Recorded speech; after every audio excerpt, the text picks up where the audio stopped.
We are here today, Module 1, where we're going to look at Introduction to Strategy and Leadership. Next week is where we actually start the strategy process. So this is step 1. If you want to note this down in your notes, please do so. Step 1, we understand and analyze external environment.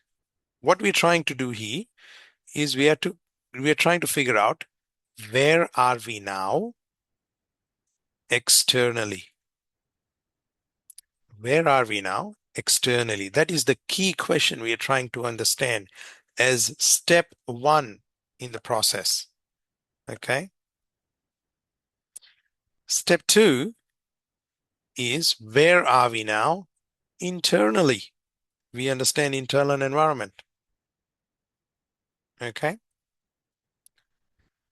Once we have the combined knowledge of where are we now externally and internally, we then go to step 3 of the process, where we look at various options we have as an organization on where do we want to go. We define our future state as an organization.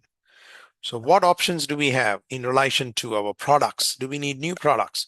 Do we need new services? Do we need to cater to new markets? What options do we have?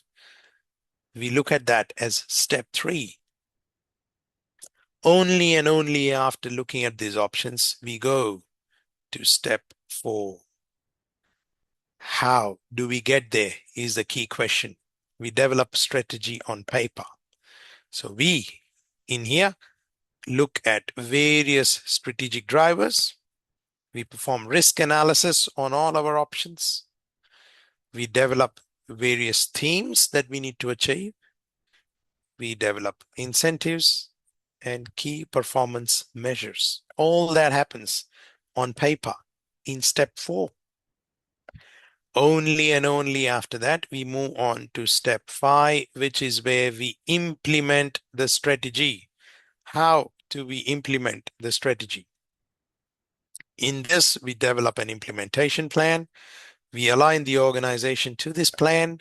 We manage projects. We monitor the implementation and performance of the organization. And then last week, we look at leadership and strategy for emerging business models. This is not connected to this part here. As you can see, all these is connected. Module 2, 3, 4, 5, and 6 are all connected, one after the other. Understanding all the steps and their purpose will provide you with critical foundation to respond and lead an organization, making informed decisions. Okay, very important. And as you can see, your book is written in a particular fashion. Everything is interconnected. Okay, again, your index will come in handy to figure out what exactly is the topic and where it is. What are the important parts of that concept? Okay, start maintaining that. Are we clear?